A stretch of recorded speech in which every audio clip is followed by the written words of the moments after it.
Welcome, friends. I hope you are able to see me properly. I'm conducting this meeting from my home, so I'm not sure what is the bandwidth that you're experiencing right now. I hope everything is okay. Welcome to the monthly satsang for 2024. This is the first monthly meeting. I am just a sevadar, just a disciple of my master Ishapuriji, whose picture you see behind me.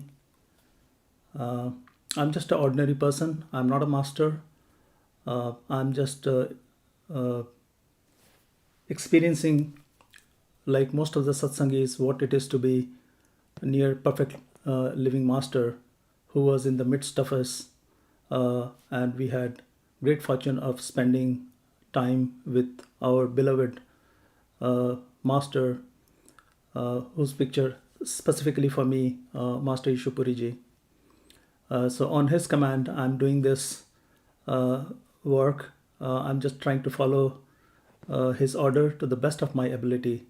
So forgive me if I make mistake or if I say things that doesn't make sense to you.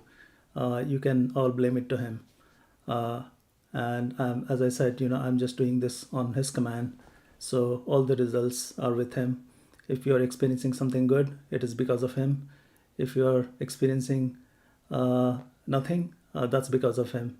If you're experiencing anything wrong, uh, it is because of him. So I would like to give all the credit of the result of this back to him, because he was the one who issued this command, and I'm here serving you. So I wanted to give you a little update on what's happening on the data meeting hall progress. So we have been working in our data building committee pretty diligently, almost every few weeks. Every week we try to meet and carry the project forward. So a few months back, I had given an update saying that we are hoping that the phase two plan, this is the second phase of the work for building construction in Bruce. We were hoping that design for second phase would be ready, uh, but we are still trying to close some of the gap. So we are working diligently with the architect and their folks, people who deal with the electricity, mechanical equipment, and so on. So there are some issues that we are still trying to sort out. We are getting closer as we speak, but the pace of change is a little slow. I can imagine that a lot of people may be getting anxious as to what is going on. We have, you can go to data.ishanews.org and find out the latest information from there. But we, in a blog that we push out every now and then whenever there is a major progress, through that you can come to know about the progress that is taking place. Sometimes we have a camera at the construction site, which is currently down. But whenever we have next opportunity, when the weather is good, we'll try to fix it and make it available for all of you to see. But we are doing our best to ensure that we are making a progress, and we are hoping that we'll be able to do some work this year. It all depends on whether we are able to get the plan ready from architect in time, and we are able to give it out for bid, and we'll have to look at the budget and how much we can finish this year. But we hope that we will have at least some work done this year, and it'll all depend on the money that we have. We are hoping that maybe some structure may come up, or maybe on the floor we will be able to do some work. So those of you who are interested can go to ishanews.org and see different events that will happen this year, and see the construction happening in data through your own eyes and through your personal experience. So I hope to be able to share more as we have as we achieve some good milestone in terms of getting the approval for the building and commencing the next phase. So I'll bring that news to you, or we'll share that from the newsletter that we send out regularly. And if you have not subscribed to those, you can go to the ishanews.org and subscribe to the newsletter. So that is one of the responsibility that some of have taken on with Ishaji's urging, and we are committed to see it through, at least do our part, and that's all we can do. One of the other tasks that those of you who are regular listener might know that I've been doing this for a few years now after Ishaji's passing. So I'll keep on doing as much as I can, and with His grace, everything will happen. So, another responsibility that Ishwarji had was to come to United States and give the teachings of his master, which he did till he passed away. And he came here in 80s, and then he has been making friends for a long time. And we have so many people around him who have passed away, and who are I meet a lot of people who are still around, but they are in old age. And with the COVID, a lot of people got affected as well. And so I always see, and when I meet my own friends outside of satsang, I realize that everybody is talking about getting into old age, maybe with the graying of hairs, or having some bodily issues, getting sick more often, and taking a long time to get back into normalcy. So life has been affected tremendously, it seems like, maybe in last few years especially. But what is unchanging in this world is that things will always happen. Things are constantly happening. There is a period of up prosperity, and then there's a period of lull. Disparity happens. The change is constant. If you look at the natural phenomena, that also constantly goes through change. You have different seasons. We are going through winter, then will come spring, summer, fall, and so on. So this change between seasons, the change between different events, day and night, up and down, all these things seems like play in a combination of these aspects of extreme, and then it seems like there is a range. So when day happens, before that in the morning, you start seeing the sunlight, and then you have the sun up shining in the noontime, and then it comes evening, and you go through a phase of day and night, where day and night are meeting, and then it changes into middle of the night.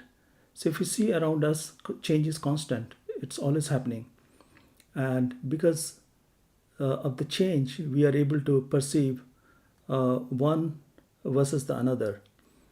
It's like light cannot exist without the darkness, and the darkness cannot exist without light. If we had light all the time, we would not have a concept of darkness. If you never fell ill, you will not know what a good health is. If you have never seen what riches is or poverty is, you cannot have experience of wealth. So it seems like everything needs to play out in a contrast. And the question that we end up asking all the time when we are faced with difficult contrast that happens in our life is, why particularly me? Because when we see people around us, we don't understand what is happening in their life. We only understand what's happening in our life. So we feel miserable about our particular life. And we try to seek solutions to whatever is happening in our life. But there comes a point in time, depending on what we have written for ourselves, And as Master Ishupuriji used to say, that we have picked up a DVD for this life to play out.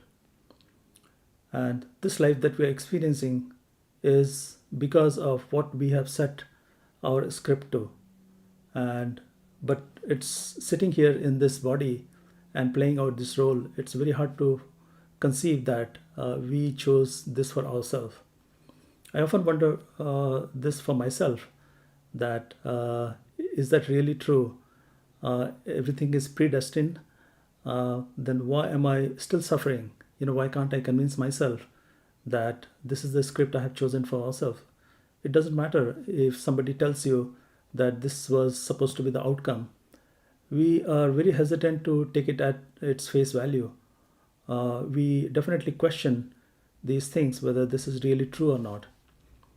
But when we have these kind of questions where we want to really test what is true, is it that for few years, for maybe tens of years, we come here on this planet and take a body and experience this? Is this just for an experience? Did we make the plan to come here? How do we check it out? And when we have these questions that linger in our head, because of sometimes the gravity of experience that we have, it could be death of a family member, it could be some shock that somebody has gone through. It may not be just shock in this life. Maybe it may be because of a lot of impressions that have been formed because of our past life experiences. Certainly, if you meet a lot of people, satsangis, and see their experiences, I feel that a lot of people are coming to this path seeking answer because they've gone through difficulties in their life. And so because of the difficulty, certain questions arise in their head, and they want to get answer to that, as to why they picked this path for themselves, why they have chosen this DVD, why this play particularly the role that they have picked for themselves.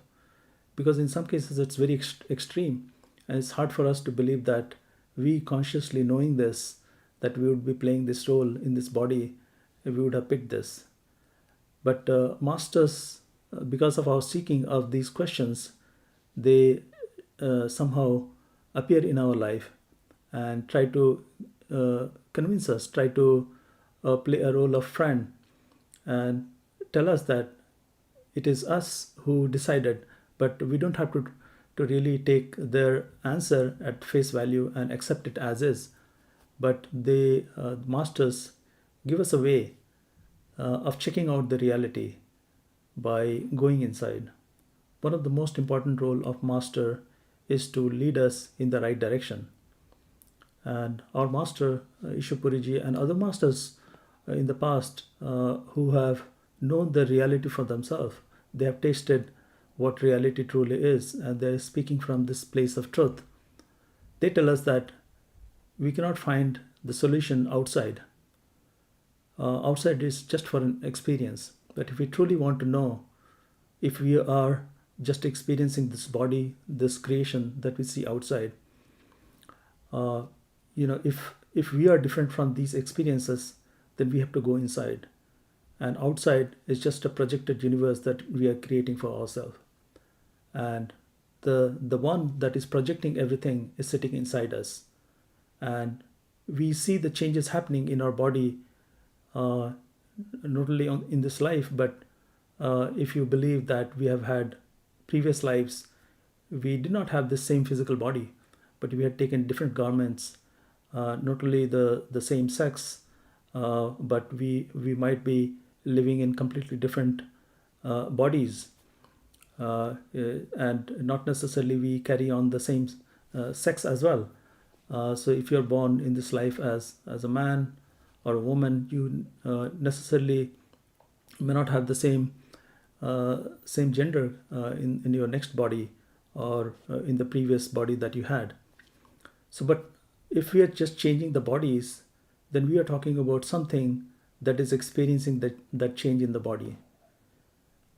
Because if we are changing the body, we are definitely not the body, because If we associate ourselves with the physical body and the body goes away, then what are you? Are you still there? Because in the next birth you're going to be there somehow. So it means that there is still something that carries on and that expresses itself through the different bodies that are worn during somebody's birth, or call it reincarnation. So we are just souls. Masters have told us that we are a soul taking on this body just for an experience. And their take on the life, because they are seeing it from this perfect reality where they can understand how this life has been created. But as a mere mortal sitting in this body, we consider everything outside to be real, and we do not know what our true identity is. So when our seeking, because of the events that take place in our life, becomes so great that we become ready somehow to listen to the message, and we are willing to consider that there could be an alternate way to explain what reality is. It is not just physical things that we experience outside or the thoughts that we experience in our head, but we are existing at a much deeper level. And they tell us that in reality we never die, because we are not just this physical body, but we are something much more that is always existing. And this reality that you experience has been created in a way where it has a dual nature. It is expressed through contrast of different things, and because of the contrast we are able to perceive things. If in the picture behind, if it was just painted with one color, then you would not be able to see the picture. Because of the different colors that are there, different hue, intensity, that creates this contrast. It plays one color against the other color, so you are able to experience different colors because of that. So contrast is very much necessary for the experience to be experienced. The material reality that we experience right now gives us a sensation of hard things, physical things being around us. And that is because of the physical senses that are built into our body, or the human body, through its sense of perception, it's able to experience things. We experience things by seeing, by hearing, by touching, tasting, and we have through our body we are able to experience because of the sense organs that are built into it, the sense perceptions that are built into it. We are able to experience it, and we can touch something, we can knock on it and see whether it's hard or not, whether it is there or not, right? You can see the texture of an object and get a sense of what the shape of the object is.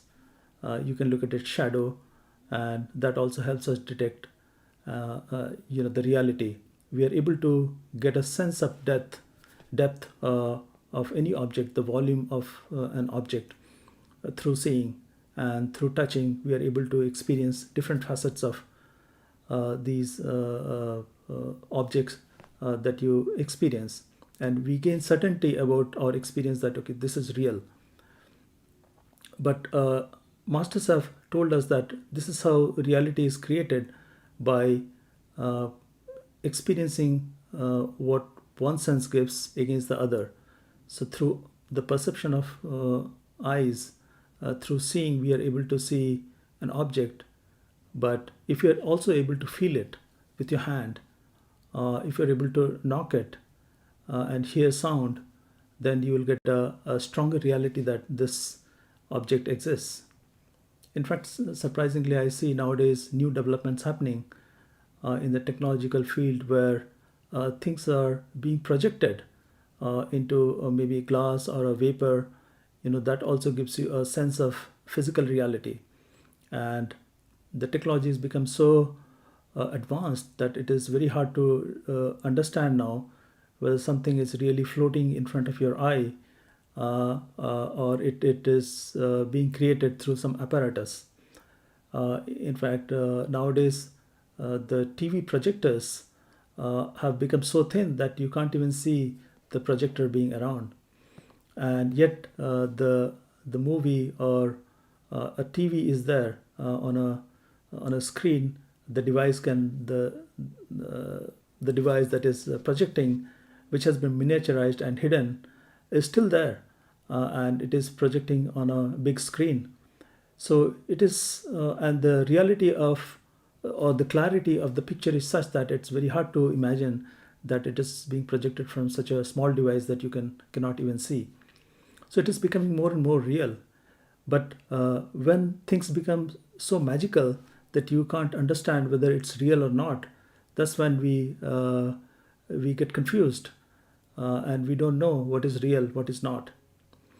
And the experience that we are having sitting in this physical body is such that we are able to check with different senses and make sure that what we are experiencing is truly real, as far as this reality that we are in the midst of, whether it's real or not. We can validate that by checking through different instruments that we have.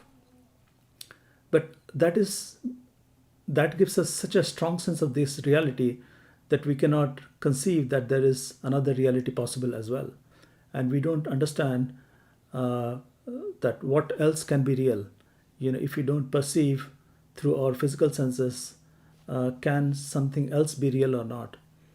So people have scientists, engineers, a lot of theologians have tried to come up with theories as to how this creation came about. People talk about Big Bang, how this world was created. And recently I was talking to friends, and apparently there have been some new discoveries made that refute Big Bang nature of creation. So it is. I feel that even on the evolution of science, things are constantly changing. One ideas are held today as the truth, and in few years, with newer development of telescope or newer knowledge, uh, theories constantly crumble and new ideas get developed, and that seem to take us into the direction of truth. It seems like, because we constantly refine these theories, we discover newer and newer planets or star system, and we get more evidence of how this creation might have happened. So Big Bang theory, which is widely accepted, it seems like there are questions now being raised. So one can get perplexed as to what is the nature of this reality, and how can we ever comprehend, what reality is, because our lifespan is so limited that in the context of the universe's lifetime, it's not even a fraction. It's a very, very, very small fraction. And how can we ever explain how this creation came about? But then we meet people because of our seeking, like our masters who come amongst us and become our true friend. They tell us that the nature of this reality is completely different and it's been hidden from us. The projector that I was talking about has been miniaturized and has been kept inside us. So we do not see the source of this projection, but we see the result, and the results are so strong in terms of convincing us of the reality that we cannot comprehend that there is a projector sitting inside us that is illuminating whatever we are seeing. The physical light, physical things that we experience, is also being lit from some other light behind the projector that is inside us. And they, these masters, these saints come amongst us and tell us that the only way to find out the true nature of reality is to find the projector, is to find the source of light that is illuminating everything. And we are that source of light that is illuminating everything. We are the one that is powering everything that is happening. If we were not there, the experience would not be there. So they also give us a sense of this reality, that this reality is created from inside out. If we were not there, if the experiencer which is in us was not there, we would not conceive of the experiences that are happening around us, because there won't be anybody to experience it. So for experiencer, it is very important for the experiencer to be around, uh, because experiences cannot take place without the experiencer. So everything that we see, experience, if we work, if we try to find out what is the source of this experience, and try to uh, work backward and figure out where the experience is taking place, what is the source of this experience. The masters tell us that, we they tell us through various analogies, and try to convince us that the reality that we are experiencing is because of the body that we have. And if we did not have this body, it doesn't mean that we will be bereft of experience, but we will have a different kind of experience. And that can be verified, or most of you probably already can verify for yourself, because we all experience dreams. And when we are dreaming, we create a different world.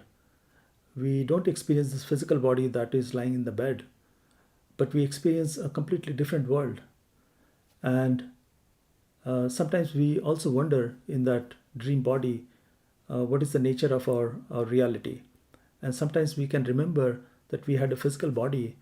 And so in dream, we try to even panic, if you have that sense of realization that you were a physical being somewhere. You were not this dream body, because you can remember your physical body. You may try to look for it, and try to see where I am sleeping or where I am. But because of the nature of the reality that is also created in our dream, we have no way to escape. Uh, we can't get out of that system or the world that we have created in our dreamland. And sometimes, for most of us, we don't even realize that this dream world that we have created, we are responsible for it. We are the one who is directing that show. And we can we hold that experience even in dream as reality, because in dream the kind of experiences we can have, that can also give us the authenticity of being real. If you're, as Ishuji used to give examples, if you're drinking water, and you can hold the glass, you can taste the water, you can touch the water, and you can hear the cup even in your dream. If you drop the cup, you can hear it shatter. You can have the similar experiences that we are having right now. And when we are having those experiences, we don't normally question whether the glass is real or not, whether sip of water that you're taking from that glass is real or not. But only after the fact, when we wake up from the dream, that we can remember the dream, and we can still feel after waking up from the dream that the experience that we have had, uh, holding the water cup, drinking water, quenching your thirst, that was all real. You cannot deny to yourself that it was not real. But now, because we have woken up, we can look back, we can remember the feeling of holding a water bottle in our hand and experiencing the taste of water. So that's all real. So experience was real, but it so happened that, uh, because it was a dream and we have woken from the dream, experience was real, but the objects in the dream were not real. So masters tell us that this world that we are experiencing is also similar to that. We experience the creation through our experience, but that doesn't mean that the objects that we experience, those are real. Is the experience of objects is real, the experience itself is real, but the objects that participate in that experience, that is not real. That is just there for the sake of the experience. To make the experience real, those objects has been manifested. Objects have been created so that it can give us a full experience of the world, without the objects, it's very difficult to have an experience. Without the contrast, it's very difficult to have experience. Without up and down, you cannot appreciate different things. So it is very important for duality to exist, for the experience to be created. And the objects are not real, uh, but the experience is. There was a master, his name was Vivekananda, and he used to say that, in fact, as he used to give lecture, people used to ask him, "You say that things are not real. We are in a dreamland. We are in the state of perpetual dream, and I'm not real. Uh, and everything around us is not real." So disciples, people used to ask him, if you say that we are dreaming and you are also part of dream and you are unreal, why should we listen to you if you are unreal? He used to say that, yes, I'm unreal, similar to you, but the difference between the reality around us and me is the the experiences outside try to grab our attention and always keep it outside. Whereas me, as Vivekananda, even though I'm also an illusion, I'm trying to lead you inside, and I'm trying to lead you towards inner reality. So, yes, everything is unreal, but you can only find out what is real by going deeper inside at the source of the light, the projector that is inside us, and inspecting, finding out that we are that light, we are that soul that is powering the whole experience around us. So I'll try to summarize in short what masters tell us. They tell us that we should take our attention inside, we should reverse the experience that we are having. If the experience that is being generated is inside us, so we should turn our attention to within us. We should introspect where this experience is happening. Because if we can experience in our dream, that means it is happening somewhere inside us. So as we introspect, we realize that we are inside our head. Because upon closing our eyes, we can still realize that we are in the middle of this head. We have ears on our side, eyes in the front, and we are somewhere in the middle of the head. And masters tell us that we have a 10th door inside us that opens inside. All our 9 doors, eyes, nose, mouth, these things open all outside and give us a sense of creation outside. But what is powering all these senses is sitting inside, and it is sitting at the 10th door. And it is possible to knock at the door by reversing our attention. As we shrink our attention, as we bring it back, we realize that our world inside our head expands. We find that the space that we experience in our head is not so small. Right now, the way we experience our complete body and objects around us. But when we pull our attention back to where it is originating from, which they say is behind our eyes, at the third eye center, between the ears and behind our eyes, where they meet each other. So if we are able to somehow withdraw our attention back to this point from where all the experiences are taking place, we'll be able to realize that we are able to consciously leave this world. We leave the awareness of the world being around us and shrink it to a very small, tiny place behind our eyes. And as we are able to, with practice, able to concentrate the whole attention, we realize that there is another world behind the 10th door that opens up for us. It's because in our normal waking up, when we are experiencing this whole world in the woken up stage, we do not have a sense of this being that is inside us, the source of light inside us. By leaving this physical body, similar to the dream, a different world opens up. because we are a conscious being. We are the one who is aware, who is just wearing the body for the sake of experience.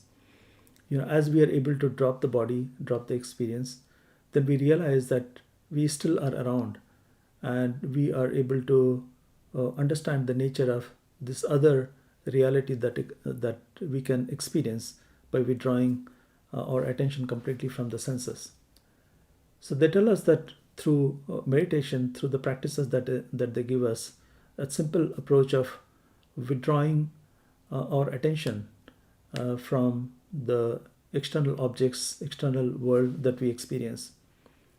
So this will get us close to who we truly are by realizing that we wear another garment on top of us. They say that this physical body is just like a garment that we take on for the sake of experience. So we are able to cut off this experience and drop this garment. And when we do that, a new world opens up, and they call this world astral world. And we realize that we have a body similar to the physical body that we have, and that is a body of sense perceptions that is overlapping with this physical body, that gives us in fact sense of this physical body itself. But we realize by dropping this the sense of this physical body, that there is another body just overlapping this, that gives us a sense perception, and where we can experience everything, like drinking water in the dream. You still can have an experience without holding the physical object. The meditation routine that he used to take us through,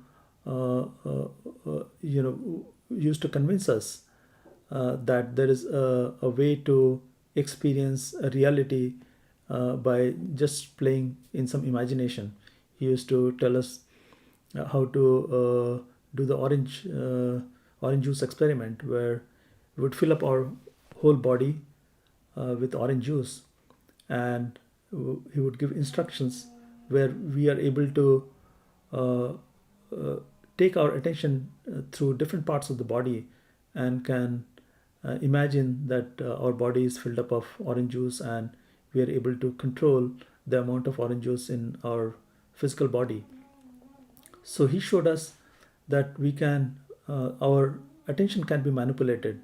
Through attention, we can focus on certain things, and because of the focusing, we also let go of certain other things. So by constantly looking at, let's say, a screen in front of me, I forget that there is a picture behind me. I forget that there are things around me.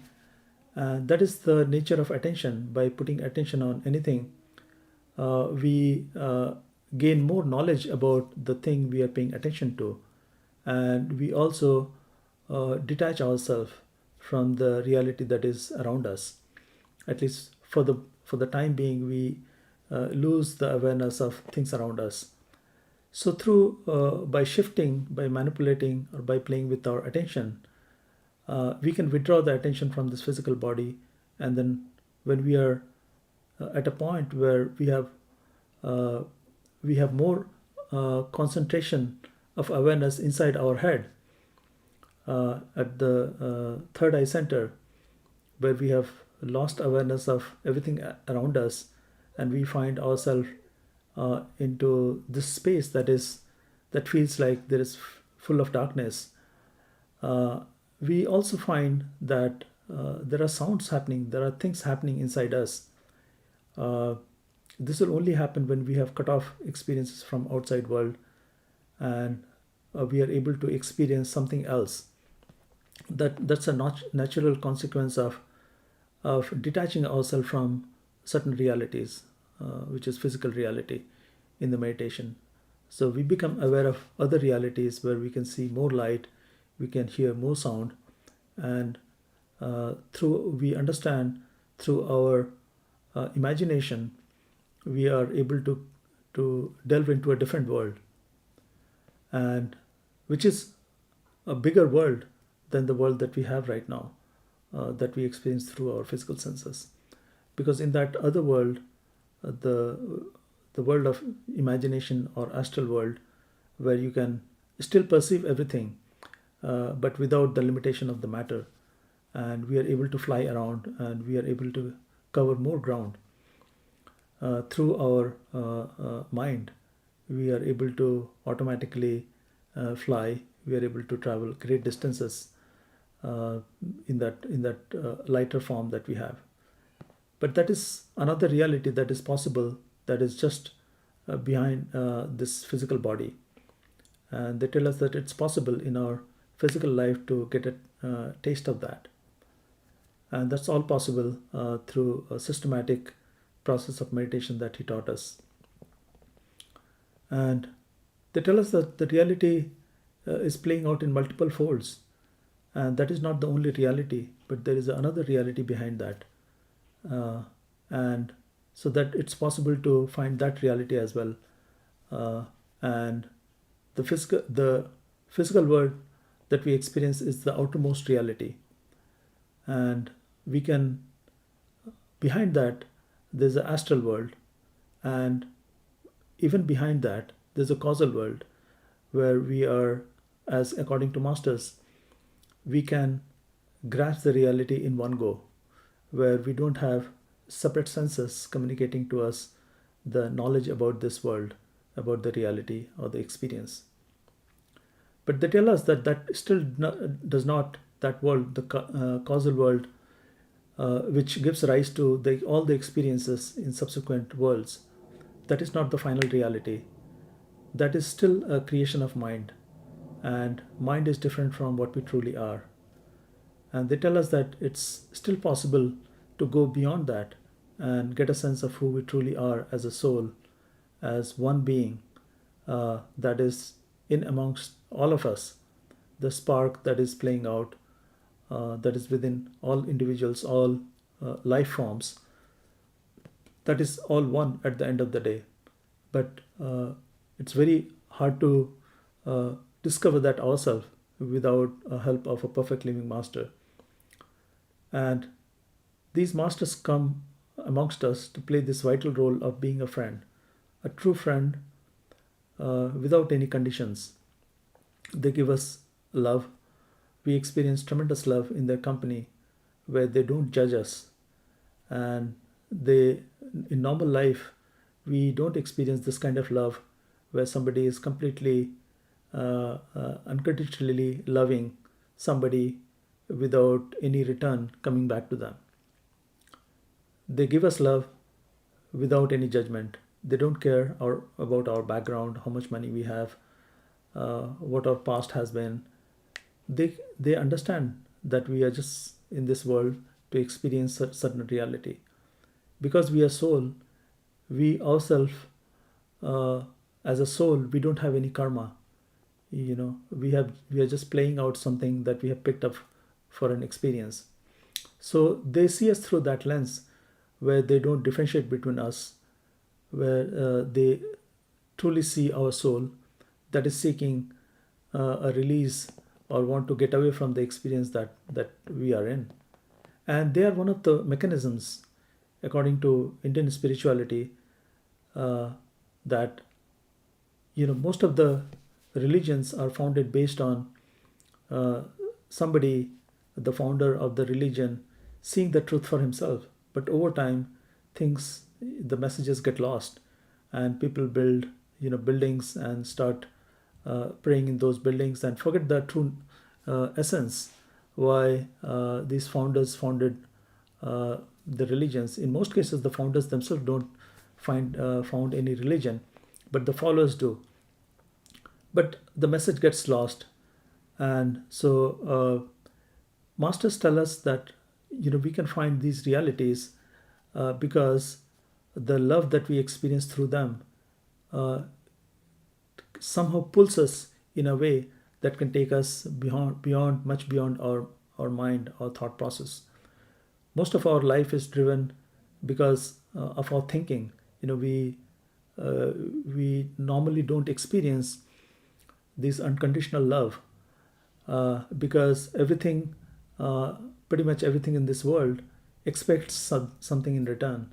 Even with your kids, spouses, parents, there's expectation built in that somebody is going to do you some favor, somebody is going to give you something in return. But masters operate from completely different place. So regardless of your background, you judge yourself more than masters do. Masters always forgive us.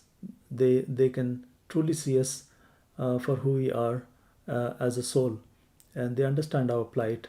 They understand the miserable situation we are in. They sympathize with us, and they tell us through their own example that uh, because of their seeking, they were able to practice what their masters gave them, and through the steps of meditation that their masters have taught them, they were able to uncover the reality for themselves. So it is possible to through our coincidences, through the coincidences in our life, through our seeking, it is possible to get in touch with or find ourselves in the midst of these masters, and can take their help to find our true nature inside us. And because of the love that we experience, we somehow cannot shake that off. Everything that we experience mentally, we which is constantly changing, we never settle down. And but the love that we experience through masters, it has a strange quality that we can never forget. You can it Because it binds at such a core level, it pulls us from our soul. And because of the love, we are able to somehow realize that we are beyond this physical body, beyond this astral body, beyond this mental body or the mind that we are. We are able to sometimes get a sense of the reality that may be awaiting us. And through the love that he pulls us, we are able to even go beyond this the cage that we have, three outer garments that holds us together, confines us in this strange reality we experience all the time. Through the company of these masters, we are able to somehow go back and realize that we are beyond all these three covers, and we are a unit of soul that has decided to play in this very large game of life by taking us different identity, and for the sake of experience. In Indian spirituality, it is said that this is just a drama happening because of the game, because of the Moj that the creator decided to have for himself. Because at the top of the creation, it is just one soul, as masters tell us that it is just one. There is no duality over there. But to experience itself as a singular soul, for the experience of that, it had created duality, so that there can be contrast.